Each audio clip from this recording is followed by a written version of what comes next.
I would like to ask you, particularly, well, as both as an intellectual and as a humanities scholar, and well, actually, some of us also, we support the idea of a well-rounded education, and that includes obviously humanities.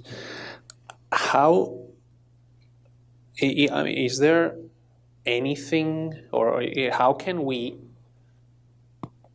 counter that sort of narrative of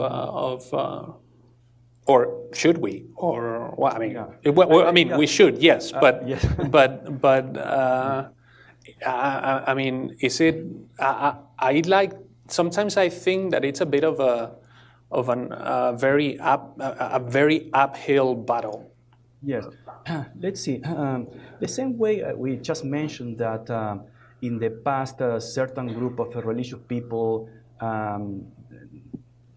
made a self-criticism about their selfishness or of living separated from society in order to achieve heaven, whatever. Mm-hmm. Perhaps we have to do the same as academics and try to establish, that's what I try, particularly myself, I try to make connection from the academy, the university, and the rest of the world. And one way is using the mass media, for example, as much as you can. And writing in, for example, in papers, in academic paper are very dry. You have to be sometimes a specialist to understand a single page. And that is okay because we need to push the limits of knowledge. That is okay. But we have to be able also to connect with the rest of the society. You have to accumulate things to be successful, to be rich, and that is more or less the value of a consumerist society. Mm-hmm. And we are living in a deeply materialist consumerist society, so we cannot ignore that. And that is why, for example, we as universities became a kind of branch of that office that, and even many huge companies come to a university saying, we need people prepared for this, for that. And nobody questioned that because, of course, parents, students are very worried about their future jobs. That is completely understandable. We have to prepare people for the labor market, yes. But that is not everything. But at the same time, we have to challenge, always, we have to challenge everything. Remember, Professor, we are troublemakers, so if you come and say the sky is blue, I'm going to question that. And probably we'll discover that it's not all the time blue. Most of the time it's not blue. But anyway, that is our job. And we have to question the big paradigm of we have to produce. And one way to keep that anxiety in the population is the precarization of jobs. So everybody are worried about not just getting the job. When you get the job, you are always worried about losing that job. And because of that, you are a slave, wage slave, because you don't question anything.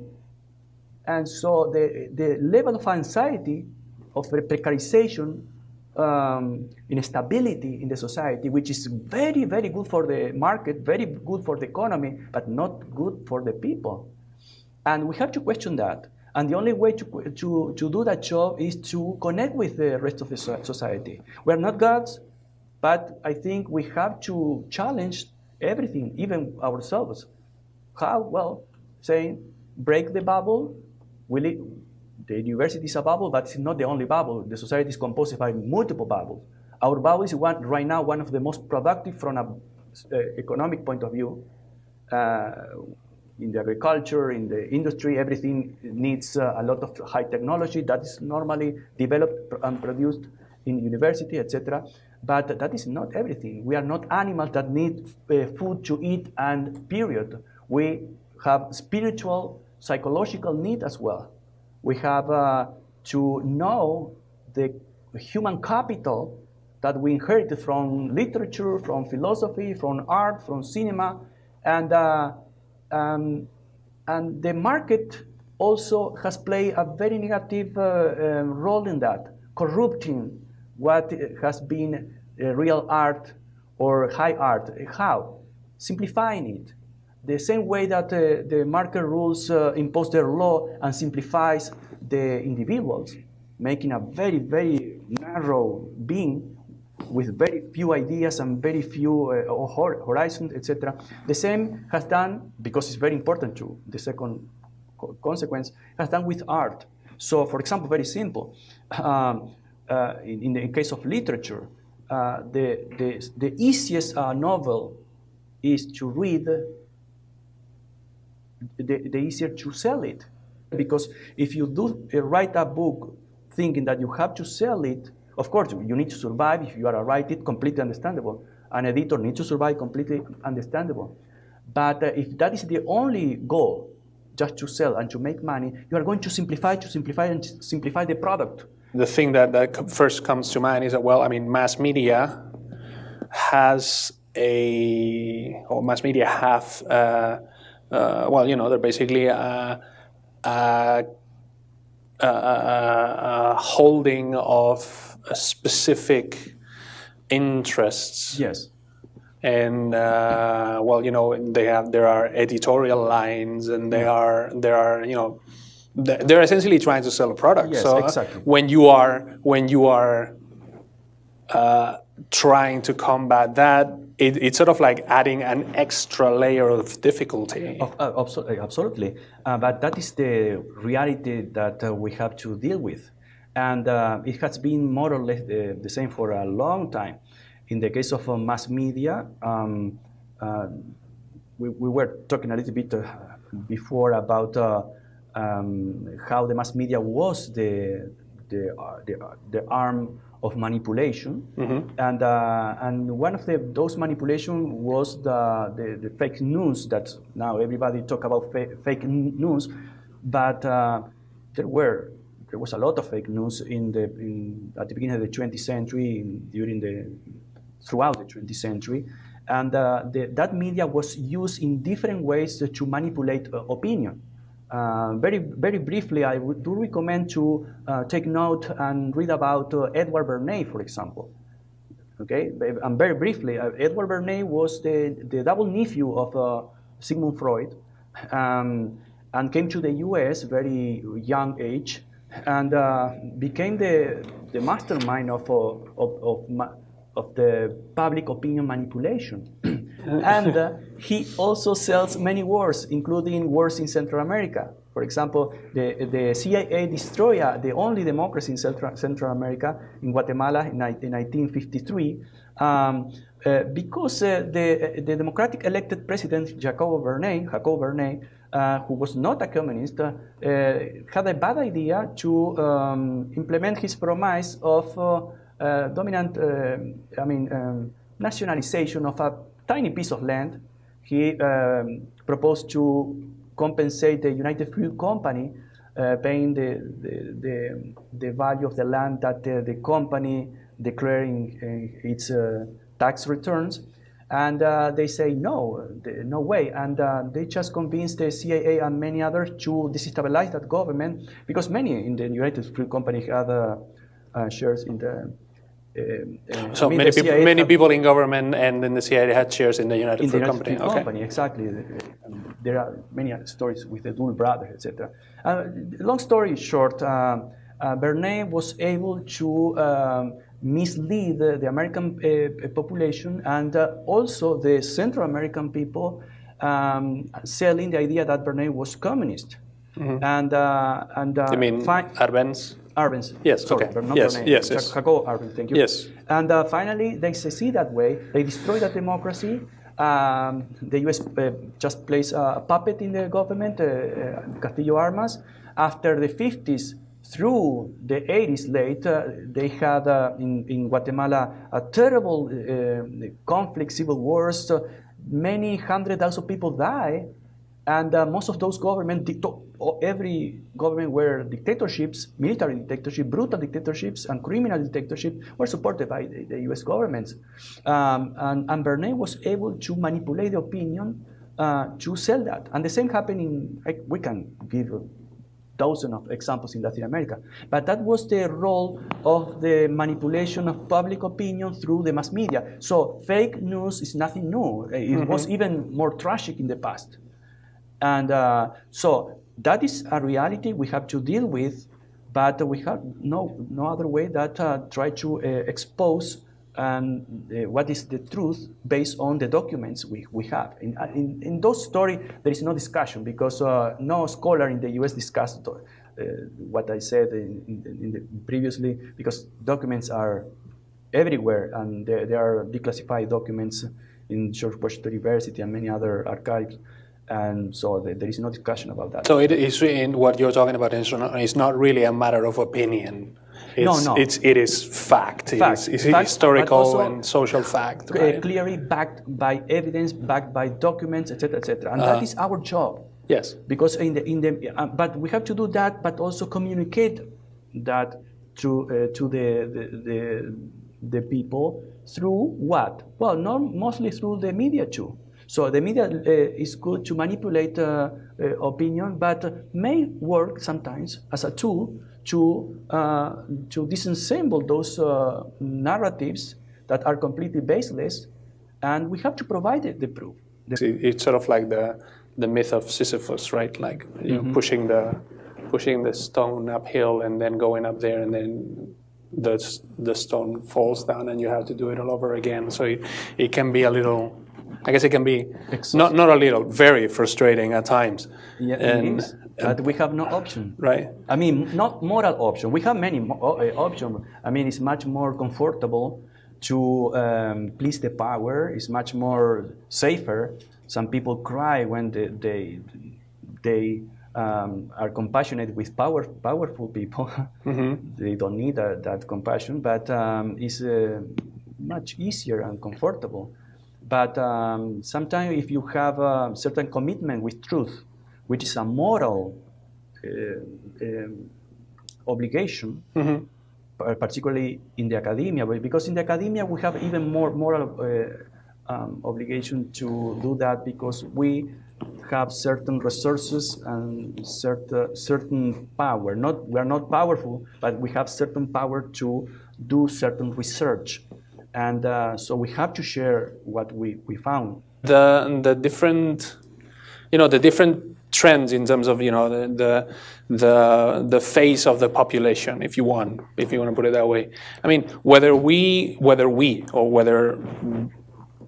this America wants it or not, those trends are going to continue to happen. So essentially, it will sort of naturally, organically change the definition of. Even if we ask what am I, it's very hard to answer that question.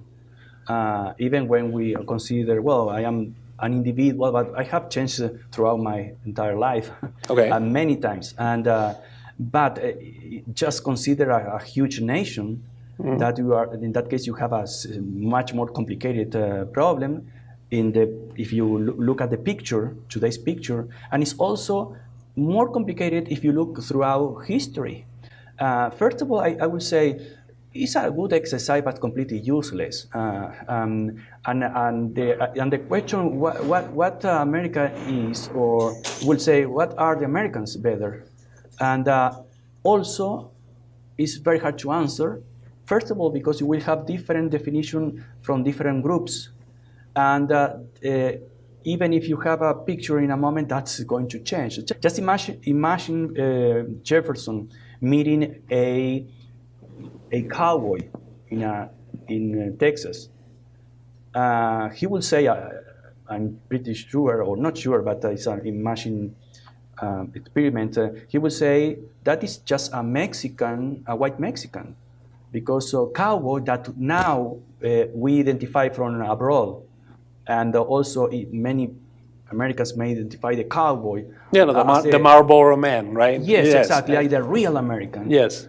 That is a mix of Mexican traditions of the Anglo, who, when they migrate to Texas and reinstall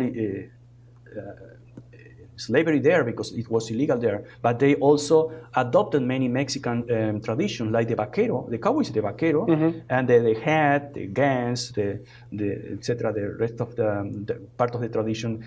That will be completely foreigners for the founding father generation that were more British-like people. So who is the real America? In that case, even white, in both cases, very white. It's very hard to define. The easiest definition. Either were born here or decided to migrate, or exactly, become naturalized. Exactly, yes, exactly. And then you will have a huge diversity of Americans, because what America is look like a box, and that fixed box, and you have to.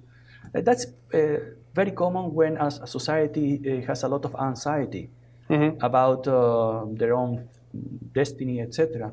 And that was very common in Latin America when the republics were founded. Everybody were trying to define what an Argentinian is, what Bolivia is, etc., because they were not sure about that. They were new republics. And that's basically is also a romantic idea, the idea of the individual versus the classic idea, right? Less individualistic, but the individual and as a person, but also the individual as a nation. I would like you to sort of expand on that thought, which I find it's fascinating. I wrote that probably 10 years ago. Hugo Chavez, like the Nicaraguan Revolution, was very different to Cuban Revolution because they were based on religion in many aspects. And in the case of the Nicaraguan Revolution, the bases were basically religious basis, completely different to Cuban Revolution. And in the case of Chavez, it was a religious individual person, right? He normally quoted Jesus, etc. Now, in the U.S., many people identify, for example, capitalism is democracy and is Christianism, which is completely arbitrary. And China today is a communist country, very capitalist country, nothing to do about democracy. And all the dictatorship we had in Latin America, most of them supported and promoted by U.S. governments, many, I would say, dozens of them were brutal Nazi-like dictatorships, pro-capitalist. That is why they were dictatorship, to protect the capitals, and nothing to do with democracy. So the identification is part of the ideological or the semantic field fights. Yeah. You identify certain ideas and crystallize those ideas, and then you continue fighting other battles. But capitalism, democracy, and Christianism have been crystallized altogether. So again, you may have some people may question this, but I would say you may have a capitalist democracy, but you may have also, and we have many examples of huge, terrible dictatorship that were capitalist as well. The same with socialism. You have democratic and you may have dictatorship that are socialist or communist. And in the case of Christianism, there is not a single America. There is not a single Christianism. Today you have many denominations. And they are based on the same book, but religions are not based on the book, are based on readings. The reading of the book. Exactly, yeah.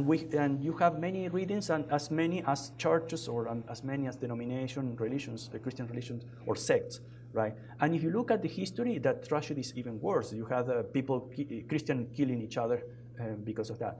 And the early Christians in the first 3 centuries are completely different to the Christian in the last 3 centuries, for example. The early Christians were persecuted immigrants, just to make a comparison in today's time. They were persecuted, they were going around many different European countries, and they had a kind of communal style of life, sharing everything, etc., etc. And wealth was not a virtue at that moment. And even when the religion, the Christianism was made of the official religion of the empire of Constantine in the 4th century, 325, even so, the Catholicism for a long time in different denominations considered wealth a sin, not a virtue. It was in the Renaissance that when the Christianism changed almost everything. Not Christianism. Christianism changed its own view. For example, in the medieval times, the nature was enchanted. During the Renaissance, the nature was dead. So they were able to conquer and exploit it because there was not a sacred realm anymore. Right, it was a non-entity, therefore. Exactly, like it was among Indians, for example. Yes, okay. So they were Christian as well, but you cannot compare one Christian with the other. They had completely different worldviews. And during the Renaissance, particularly with the Protestant ethics and the Calvin, etc., ethics, and for many, wealth was no longer a sign of sin, but a sign that you were favored by God. But if you go to Jesus, that's the point. Everybody knows, but nobody cared about certain ideas he had. For example, the very simple idea that when he said it's easier for a camel to go through the eyes of a needle than a rich man get into the kingdom of God, etc. Yeah. And what is that? Come on, but the Renaissance Christianism said, no, let's just say that where you read white actually means black. That is interpretation. Okay. So, and then you have a completely different Christianism that was pro-capitalist. But if you go back to the gospel, you are going to find something different. For example, the very few moments when Jesus was angry in a temple was why? Because people were making money in the temple, but today it's something quite common to collect money because God is going to give you more. It's very common. So you have thousands of different Christianism, which means that a religion is not based on a book, it's based on your interpretation of that book. And everybody's sure that my interpretation is the only one possible, and the rest are just fools who are going to burn up in hell. And that is why they hate each other, obviously. And forget the most important teaching of Jesus, which is love one another. Right? Yeah. And even love your enemy. Who loves the enemy today? Actually, I wanna explore a quote that from Samuel Huntington. I would like you to talk about this one a little bit, which we can probably actually use it sort of as a wrap-up idea, right? Mm-hmm. This quote says, "The West did not conquer the world through the superiority of its ideas, values, or religion, but through its superiority in applying organized violence. Westerners tend to forget this fact. Non-Westerners never forget it." So, I don't know what. Losers never forget. Losers never forget. And winners try to forget history as much as possible. Even though, I mean, so I guess that old adage of history is written by the winners. Yeah. Essentially, would be more accurate if we say history is erased by the winners. Obviously, to write your history, you have to erase the history. To rewrite it. Okay. And you have the power to do it because you are the winner. Mm-hmm. But those who lost keep looking for the truth. Okay. But in the case of Huffington, the idea was basically the clash of civilization. That was an article in a book. That's the idea of in the 90s that there was going to be blocks in the world fighting each other. I remember at that moment I wrote some articles and just saying that there is not now, and there is not going to be a clash of civilization, but a clash of interest. And right now we are having a fight or battle of tribes, not big blocks, but tribes. Different nations trying to build walls around to separate from the rest of the world, etc. They are more the tribalistic mentality, sometimes based on race, sometimes based on geography, whatever. But just think about the outcome of all that history. If we have the American population in this audience, all the American population we put in this audience, half of it half of that this audience owns less than 1% of the total wealth of this country. So the wealth is increasingly being concentrated in fewer and fewer and fewer hands. That is very dangerous because up to a point it's going to be a break.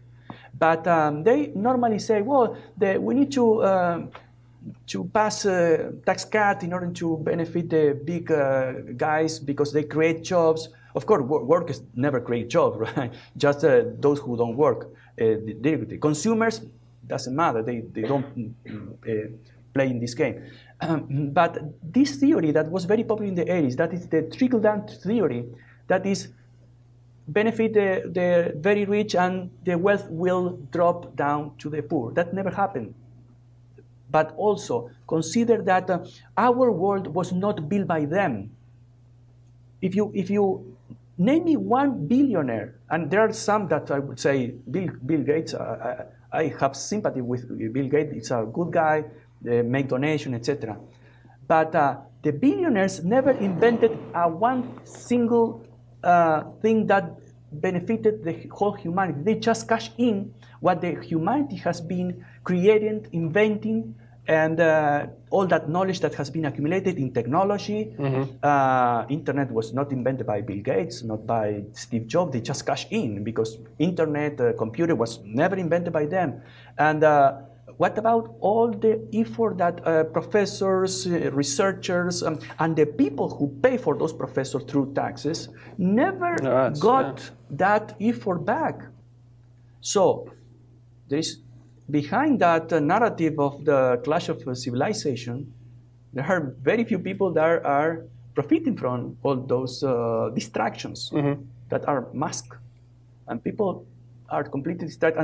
And the racial anti-immigrant fights are completely childish distractions, completely. And immigrants are not responsible for all the problems we have in this country. We have a lot of criminality. They are the least group, the least likely group to be involved involving crimes.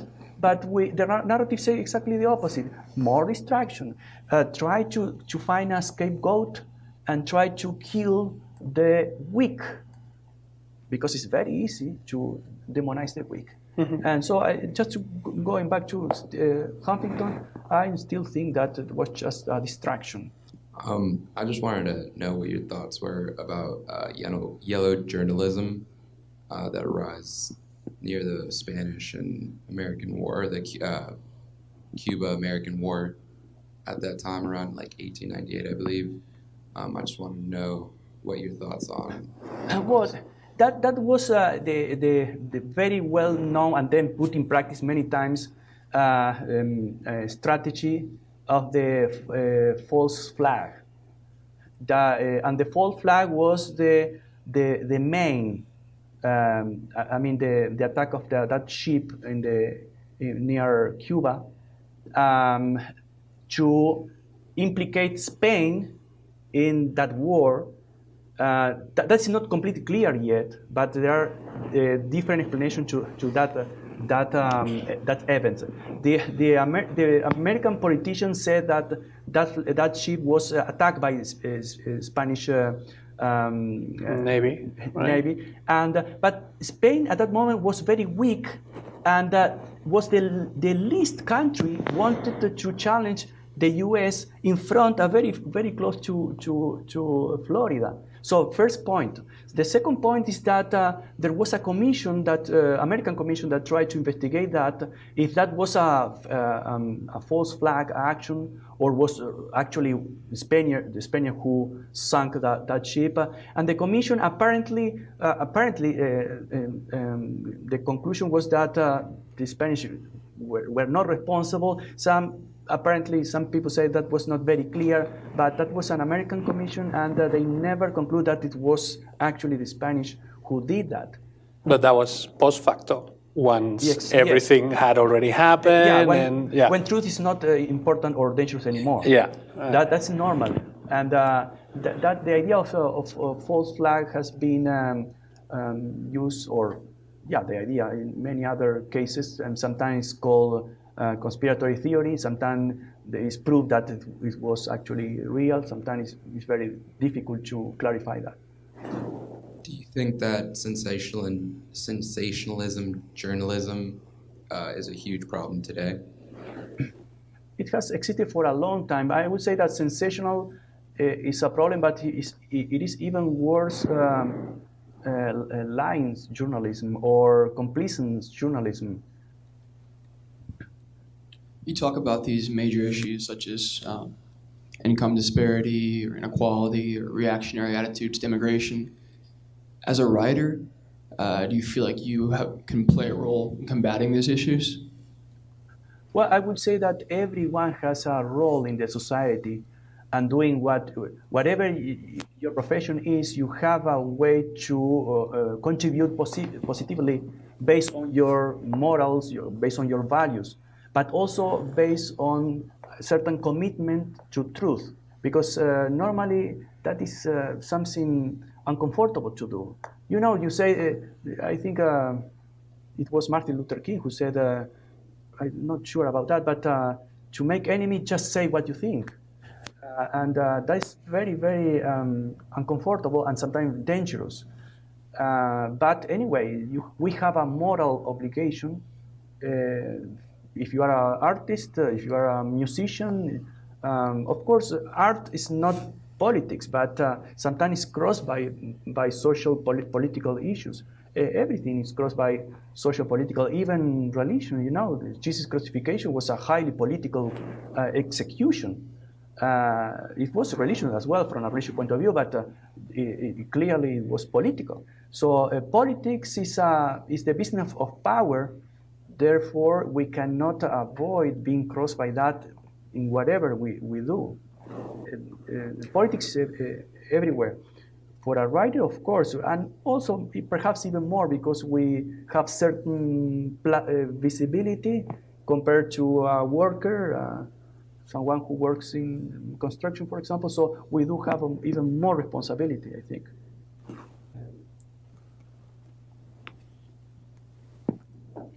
Check. Ooh.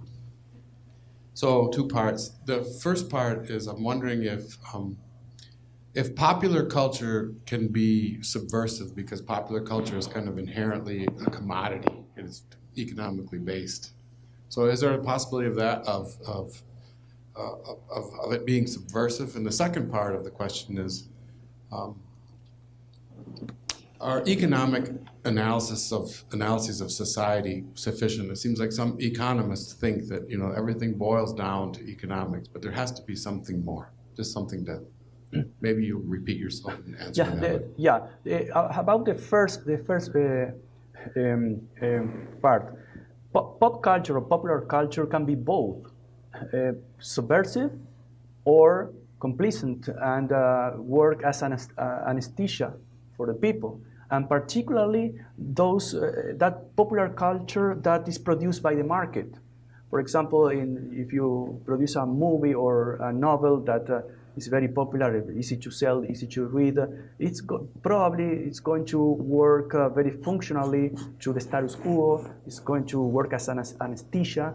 And but on the other hand, there are many cases of popular culture like songs, etc., that were very frontal to certain injustice or certain political situation, and in that case, as I said, may work in both ways. Obviously, I prefer the second one, the subversive, in the sense not of the destructive, but to challenge power. Power always needs to be challenged. Always. The power doesn't need flatterers. Well, they like, but they don't need it. So power needs to be challenged. And the second part, I do agree that the analysis that reduces everything to the economy is too reductionist. We as a human being have other dimensions. For example, when we talk about art, and that's crossed by politics as well, because we live in a society, in poly, from Greek, that's a city society. But also, I think that there are certain things that we also explore in literature, in art, that are kind of universal. For example, if you read Shakespeare, if you read the Greeks, if you read some Latin American novelist or an U.S. American writer, whoever, you can explore your own interiority regardless of the moment it was written, regardless of the place it was written, etc. So that shows that there are certain universal values, like in morality, you have a certain universal base: don't kill, don't steal, etc. And then have different ethics, right? And the same in other aspects. For example, in art, of course, we have other human dimension that has, if not nothing to do, at least they are independent to the economy, the politics itself. Fortunately, we are very complex human beings, and art has that particularity to explore and expand our interior world. I wanted to give the students a chance to speak up, because I'd much rather hear from you all. But I have a question to bring us back to something more present tense. I think we've all seen that in different areas of the mainstream media, the figure of Alexandria Ocasio-Cortez is being mocked and scorned in a lot of ways. And I wonder if you think that is mostly due to her youth, to her being a woman, to her being more on the left end of the spectrum, at least relative to what the spectrum is in the United States, to her not being from a wealthy family. I just wondered what you would attribute that really open scorn that so many people have for Alexandria Ocasio-Cortez. I would say that is because of everything you mentioned, you listed. Yeah, so it would be a perfect the poster child of intersectional theory, right? And consider that historically also the American president had to be poor and be then success and get the government. That was kind of a very old-fashioned tradition that was broken recently. But of course, the gender, ethnicity, age, ideology plays a very important role. But also, I think there is another important point there. Nobody mocks and invests a lot of energy trying to disqualify someone that has no chance to challenge you. And she has that potentiality, I think. I really appreciate your coming here. Thank you very much. I don't know about y'all, but I had a blast. Call me nerd. It's all right. And anyway, well, yeah, please go ahead. Clap. Yeah, fine.